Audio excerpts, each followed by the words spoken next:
revisar los titulares principales de hoy, viernes 13 de agosto. Titulares en Élite Noticias.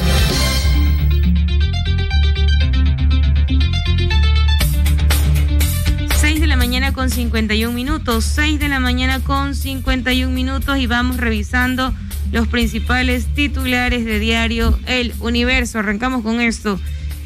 ¿Cómo miran los inversionistas a Ecuador en el contexto actual? Ofertas de Navidad ya se ven en escaparates de los negocios a más de 4 meses de la fecha. Grupos sociales plantean al gobierno congelar los precios de los combustibles. Ayer se dio una mesa de diálogo hasta altas horas de la noche entre el Ejecutivo y los representantes de este gremio. 4 marcas de productos ecuatorianos entraron a las perchas de Alemania esta semana. Retraso de envíos de la vacuna Sinovac a Ecuador se debe a rebrote de COVID-19 en China. En 19 provincias hay 3 variantes de preocupación del COVID, debido a que son más contagiosas. Hombre denunció a su amante por extorsión en Guayaquil. Ella le pedía $40,000 para no revelar los encuentros íntimos. Motines en las cárceles son reacciones a la implementación de radares aéreos contra el narcotráfico, dice Guillermo Lazo. Maestros levantan huelga de hambre al conocer el fallo que ratificó la constitucionalidad de las reformas a la LOEI. Ya decíamos, no hay presupuesto, lamentablemente. La Corte declaró constitucionales estas reformas de la LOEI, pero no estará vigente el régimen especial de jubilación e incremento de salarios a los docentes. Se especificó claramente que fue una disposición que llenó de ilusiones o que jugó con los sentimientos de los maestros, pero no había presupuesto porque no se hizo un análisis como tal, ni de la asamblea anterior ni del presidente anterior. No se puede asegurar que el próximo año habrá pesca de pepino de mar. Eso lo determinará un monitoreo, dice el director del Parque Nacional de Galápagos. Vamos con la hora, ahora sí, 6:53. La vacunación con Sinovac se reinicia el 16 de agosto, dice este diario. Ministerio de Salud no tiene registros de muertes o trombosis por la vacuna.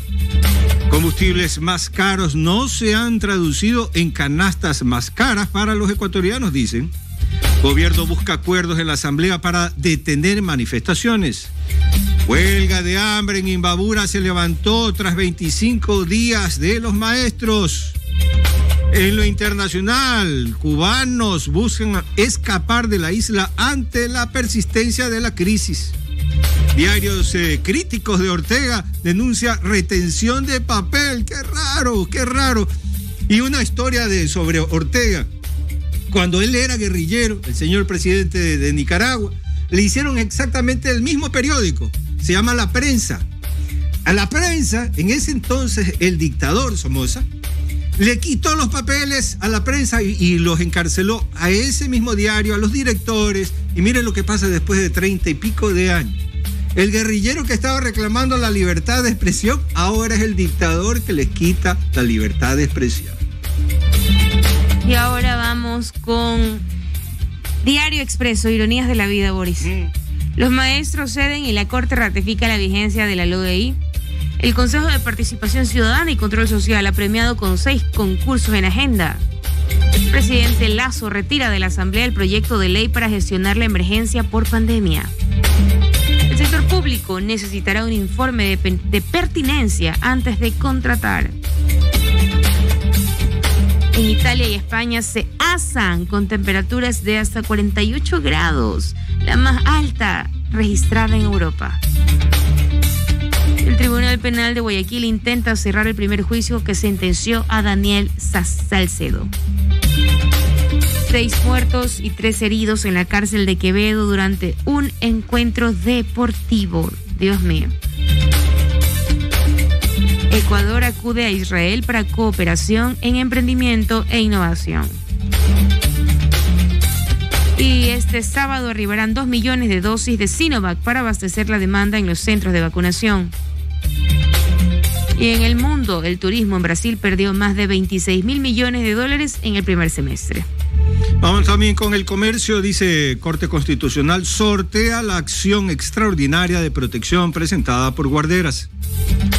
Ahí la Corte ratifica constitucionalidad de la Ley Orgánica de Educación y pide a la Asamblea que subsane omisión. CIDH responsabiliza al Estado por violación de los derechos del capitán que denunció irregularidades en las Fuerzas Armadas. Ayer se dieron enfrentamientos en la Asamblea Nacional. La señora Yori denuncia a Villavicencio, Villavicencio denuncia a Yori. Y así parece el ping-pong de la Asamblea Nacional. Chicos con adicción a las drogas afectados por la pandemia del COVID porque no pueden abrir los centros de rehabilitación en el país. Y vamos a revisar el portal Primicias. El municipio de Quito enfrenta la pandemia sin pruebas PCR. Estas son las provincias con mayor tasa de vacunación en Ecuador. Se las decimos en breve. Presidente Lasso elimina la contratación de pólizas de seguro a dedo. Dinero del hospital de Durán se habría usado en propiedades e inversiones. En 80 días el Ejecutivo envió una sola ley a la Asamblea. Un abogado a punto de perder a su esposa en una red de corrupción vuelve la firma.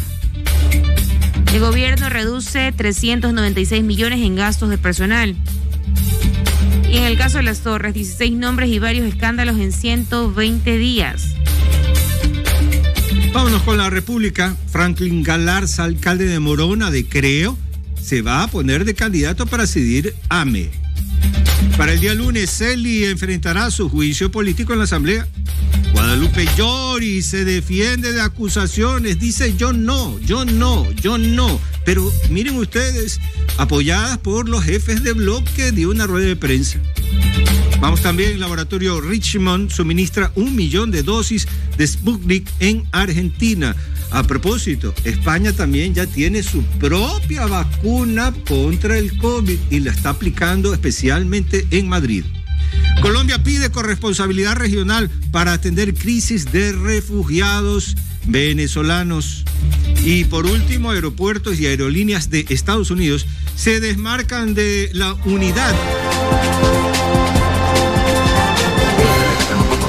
Y ahora ya el gobierno ecuatoriano admitió que las variantes más contagiosas del COVID-19 son comunitarias ya en nuestro territorio. Están adentro. Por supuesto. Entonces, los cuidados deben continuar. Y en ese sentido, en cuanto a la salud mental, Boris, todo influye. El contexto, aunque digan tal vez que estoy exagerando, pero por supuesto que influye.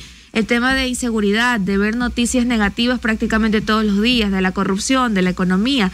O sea, son todos estos aspectos que llegan en determinado momento a deprimirte. Claro, por supuesto. Uh-huh. El estado de ánimo de una persona con un ambiente agradable y encima de que tiene, estoy poniendo las cosas diferentes, si está en un entorno agradable y viene esta peste, uno puede tener un proceso de recuperación más rápido. Pero si encima de la peste tienes corrupción en el sistema sanitario, sí, te roban hasta en las fundas de cadáveres, porque esa fue, creo que, la gota que derramó el vaso y derramó el volcán. Sí. Sí. De ahí viene usted y sigue con los carnets de discapacitados. Recuerdo que fue en abril el carnet de discapacitados, porque en marzo y abril se cae la avioneta con el señor Salcedo y familia. En junio se cayó. Junio. Y de ahí comienza una cascada. Y la gente se preguntaba, ¿qué pasó? ¿Por qué? ¿Por dónde viene? Entonces, usted estaba encerrado. Estaba con un susto, porque no hay que decir que no estaba con miedo, todo el mundo tenía miedo. Supuesto. Yo veía los cadáveres en la calle en la 6 de marzo, veía 2 o 3 cadáveres cuando iba a la plaza. Entonces todo el mundo tenía miedo. Todos debemos aceptar que de ahí, para recuperarnos, necesitábamos más confianza. Y el gobierno que se fue no nos daba ni ápice de confianza. No. Entonces, entre la espada y la pared, obviamente quedamos afectados todos los seres humanos, pero en este país mucho más. ¿Por qué? Por las condiciones de la administración pública, que por todo se querían llevar. El alcalde de Gualaceo recordará, el señor, ¿cómo se llama? Delfín Quispe. También, sí, cantando, no lo puedo creer.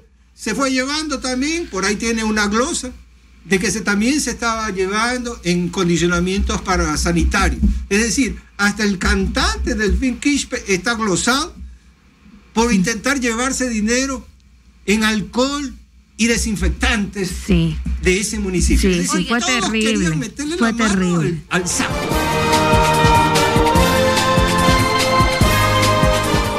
7 de la mañana con 18 minutos, 7 de la mañana con 18 minutos. Boris, Adriana y amigos oyentes, ya estamos acá en Élite Noticias. Así es. Tenemos ya conectado a nuestro invitado a través de vía Zoom. ¿Me confirma para confirmar? Ya sí, así es. Está conectado el ingeniero Andrés Burbano, el director de Obras Públicas de la Municipalidad de Guayaquil, sobre todo para conversar sobre la construcción del quinto puente aquí en la urbe porteña. Boris.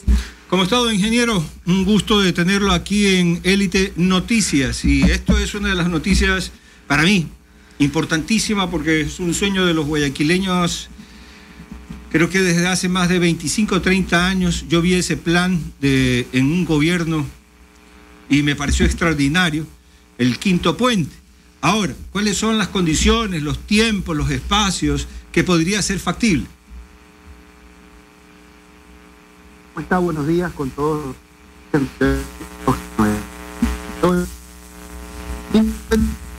Algo sueño de todos los guayaquileños, sino que es algo de vital importancia para mantener la competitividad de la ciudad, para descongestionar la vía perimetral, para y permitir una mejor fluido de todo lo que son las cargas de entrada y salida de nuestro país, no solo de Guayaquil, sino de nuestro país. Es algo clave para el desarrollo del país, es una obra que une el cantón de Durán y Guayaquil en el lado sur, esa parte de Yaguachi, parte de es probablemente la obra más grande que va a cumplir el país como país en los siguientes. Esta obra, por eso es que inicialmente el municipio pidió la competencia, viéndose que era una obra que trabajaba por varios caminos, y trabajar con el gobierno. Tiene problemas en conexión. Sí, pregúntale, productora, si lo podemos llamar mejor para continuar con el diálogo. La verdad, un tema muy interesante. Queremos conocer pues cuándo va a iniciar la obra, cuál es la inversión, un poco más. Entonces, luego estaremos retomando. Solamente para hacer un poco de contexto. Un contexto histórico. Esto lo vi hace muchos años y me pareció excelente y fabuloso. Ya hace 30 años, este plan del quinto puente, el puente del sur, ¿no? El quinto puente del sur. Era importante, ¿por qué? Porque cuando se hizo la perimetral, es decir, está dando la vuelta del puerto, rodea la ciudad de Guayaquil y después pasa por justamente San Borondón y se va para el otro lado. Esto es una carga económica para los transportistas, es una carga económica para los productores, es una carga económica para la ciudad de Guayaquil, que tiene que mantener, y ese tráfico pesadísimo, pesadísimo, tenía que dar vueltas y primero pagaban peaje estos camiones muy elevados. Entonces, por todos lados, lo más conveniente hace 30 años era crear este puente que conectaba directamente, es casi un enganche que iba desde el puerto hacia la parte de Durán primero. Después habla de más allá de Taura. Bueno, había algunas planificaciones, pero lo bueno es que se acortaba tiempo, transportación, se eliminaba menos gastos. Está con nosotros de nuevo el ingeniero Burbano. Ingeniero, ¿cómo le va? Pues, buenos días, los he estado escuchando. El puente, como ustedes mencionan, el puente es una obra que sirve para muchas cosas. Cierra el anillo vial de Guayaquil. De hecho, esa es una de las razones por las que estamos buscando con el Ministerio de Transporte. ¿No se me escucha bien? Sí. Ya. Una de las razones es que Guayaquil, la ciudad de Guayaquil, hizo un estudio de tráfico muy detallado del anillo vial, de todas las entradas y salidas de la ciudad de Guayaquil y cómo se conectan con el aeropuerto. Todo esto para planificar y otras vías dentro de la ciudad. Dentro de este gran tráfico se vio la necesidad de cerrar el anillo vial de la ciudad de Guayaquil, que como usted mencionaba es la perimetral que hoy inicia en la puntilla, en Durán, y da la vuelta a la ciudad y termina en el sur, pero está incompleto. Ese anillo hay que cerrarlo por varias razones, o sea, por logística, por reducción de uso de combustibles, por mejoramiento de la competitividad y para ayudar a desarrollar otras zonas de la ciudad, ¿ya? Durán se está desarrollando como un polo de desarrollo con grandes fábricas. Esas fábricas y bodegas deben estar conectadas a los puertos para que mejoren los puertos y obviamente a más desarrollo no solo en Guayaquil sino en los cantones. Y no es que trata de secuestrar el crecimiento. El crecimiento es para toda la zona, Durán, Yaguachi, Naranjal, etcétera. San Borondón y Daule también. Ingeniero, Entonces, ¿cuándo iniciaría esta obra y cuál es la inversión? ¿Es inversión propia de la alcaldía o a través de qué mecanismo? No, a ver, la obra vale aproximadamente, hemos estimado con el Ministerio de Transporte que la obra está aproximadamente en $700 millones. Esa cantidad no tiene que el municipio pone, digamos, que dejar de hacer por muchas cosas. Entonces, el municipio va a esperar aproximadamente 60 o 70 millones de dólares en obras complementarias, porque el puente termina en el estero Mogollón de Guayaquil, pero de ahí hay que ser de vías, varias soluciones en la calle para que este tráfico pueda fluir y no dañe el tráfico del sur de la ciudad, que también es intenso y también cause la menor cantidad de impacto al... Ahora nuestra productora se va a comunicar con usted vía telefónica para seguir abordando el tema acerca de la construcción Sobre del todo que estaba diciendo quinto puente y recapitulando un poco lo que mencionaba. De las obras complementarias, entonces eso también es importante. $700 millones es el valor de esta infraestructura que más o menos ya tiene años de espera. Usted, Boris, dice décadas. Recuerda con ilusión cómo se presentó este proyecto y que ahora se materializa cada vez más. Y lo dijo el propio presidente de la República, ¿no?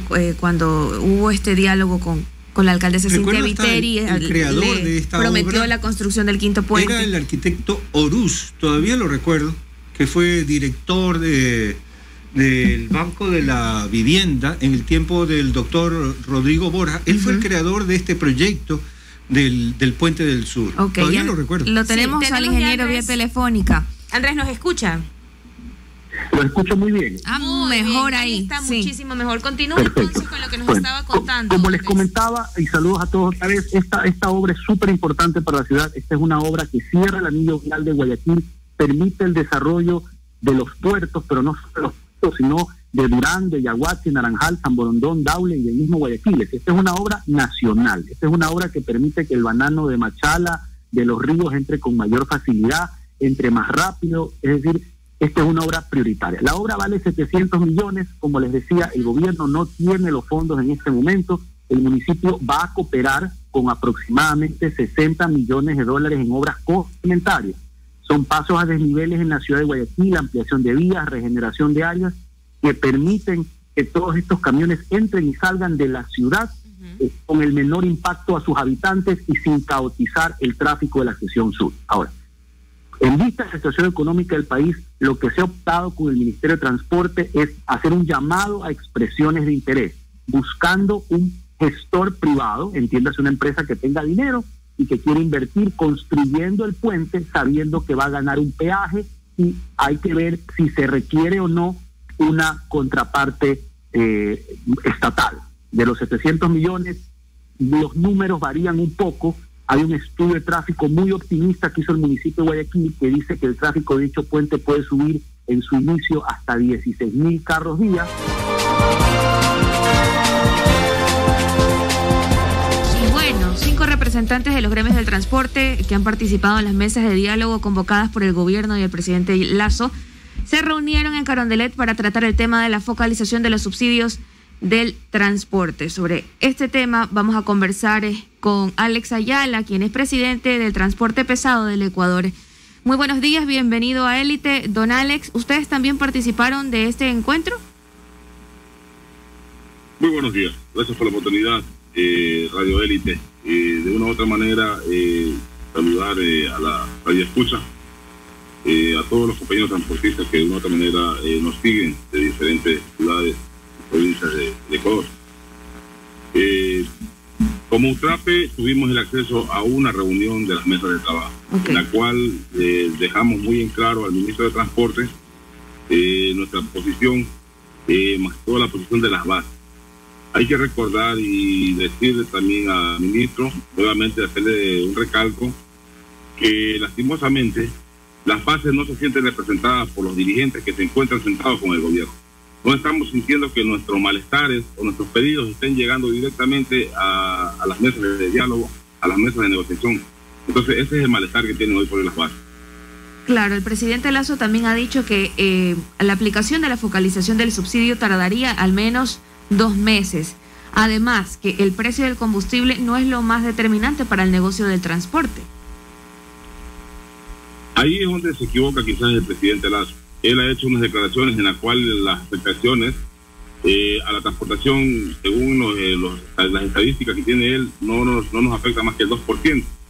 Lógicamente, el 2% si tomamos en cuenta una facturación de una persona que tenga 50, 60, 100 carros o 100 vehículos y que tenga un contrato directo con el Estado, un contrato directo con alguna empresa que le genere transporte los 365 días del año. Es muy distinto al hombre camión que de una u otra manera tiene que salir día a día a buscar el pan del día, a buscar algún flete que alguna empresa o algún particular esté necesitando del servicio de transporte. Entonces ahí debemos de tomar en cuenta y debemos ser conscientes en la facturación, y no sé por qué no lo ha hecho si él tiene el acceso directo a lo que es la facturación por medio del SRI, y ahí están las estadísticas, están las cuentas muy claras. Y él dice que no quiere hablar o que no quiere que llegue la focalización a los ricos, que el tema del combustible, si se subsidia en parte, deberá llegar a las personas más necesitadas. ¿Qué está haciendo el señor presidente porque esto llegue a las personas más necesitadas? No hay para qué darle tantas vueltas al asunto en tanto meollo. Tenemos el SRI y lo que debemos hacer es trabajar como fue la exoneración del impuesto a la propiedad, que solamente tenemos acceso a un vehículo, máximo 2 con la actividad que realicemos, que sería la actividad agrícola o alguna cosa, no sé. Pero debería ser el SRI el único ente regulador para que sea quien constate que esta persona es quien necesita el subsidio al combustible. Recordemos que el presidente está sentado con personas que tienen 30, 40, 50 carros. Entonces, ¿de qué vamos a hablar?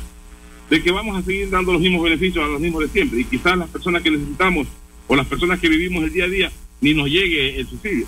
Esa es la preocupación de las bases, esa es la desesperación que sienten nuestras bases, y a ellos aquí nosotros nos debemos. Legalmente, hoy UTRAPE ha convocado a una reunión a nivel nacional de toda la dirigencia en Santo Domingo, y vamos a esperar. Ayer se ha manifestado el presidente, de una u otra manera parece que hubo que meter presión de parte de las bases, haciendo un Zoom el día miércoles en la noche, que duró hasta las 1:30 de la mañana, en la cual todo el mundo pide directamente paralizar. Nosotros hemos sido muy claros con las bases, hemos dicho que debemos agotar estancias, debemos agotar el diálogo, debemos de buscar el diálogo directo con el presidente y hacerle ver las cosas como son claramente, que él debe de tratar con la clara y nata de la transportación, con quienes vivimos y sufrimos los malestares, con quienes nunca hemos recibido o percibido una ayuda de parte del gobierno. El gobierno ha dado la posibilidad de importar llantas. Ahora yo le pregunto al gobierno, ¿está seguro de que esas llantas han llegado a la transportación que en verdad necesita una llanta o que ha necesitado una llanta? No, señor presidente, nunca hemos recibido una llanta subsidiada, toda la vida hemos comprado las llantas al precio real, al precio que las vende cualquier comerciante, y lo que es peor, las mismas llantas que han traído impuestos sin arancel. Oiga, lo que tenía pendiente para contarles, que una vez que la Corte Constitucional ya ratificó la constitucionalidad de la LOEI, que fue un tema que hizo tanta roncha, por decirlo de alguna manera, ya el magisterio alista una propuesta normativa para dar viabilidad al sistema de jubilación especial para los docentes y el incremento de las remuneraciones, ya que estos aspectos pues no se contemplaron en la ratificación de la LOEI. Bueno, al conocer la decisión del máximo organismo de control constitucional, la UNE levantó su huelga de hambre, que se mantuvo durante 32 días, por la que exigían que se rechacen 2 demandas de inconstitucionalidad por la forma y fondo que se presentaron a la ley, que se aprobó en marzo pasado por el anterior periodo de la Asamblea Nacional. Escuchemos Mire, esto es lo que dijo, estaba buscando esta declaración. Declaramos una victoria para la niñez y juventud. La Corte nos ha dado la razón. La ley es constitucional. Los 32 días de huelga de hambre de 89 compañeros en 14 provincias no fueron en vano. Esta medida fue extrema pero necesaria, dijo Isabel Vargas, presidenta de la UNE, en un acto en los exteriores del Legislativo en Quito. Y ahora lo que dan a notar es que buscarán la manera de que se contemple o se viabilice pues el tema del incremento del salario para los docentes. Eso quedó a un lado por el momento, ya que sabíamos que era un inconveniente porque no hay plata, billete, pues. Así es. Sí. Es que era algo duro de... Ahora, vuelvo a insistir, ellos tienen toda la razón en pedir aumentos salariales. Yo prefiero aumentarle el sueldo a los maestros que aumentarle el sueldo a cualquier otra partida en el Estado ecuatoriano. Porque eso es una inversión, no es un sacrificio ni es un gasto.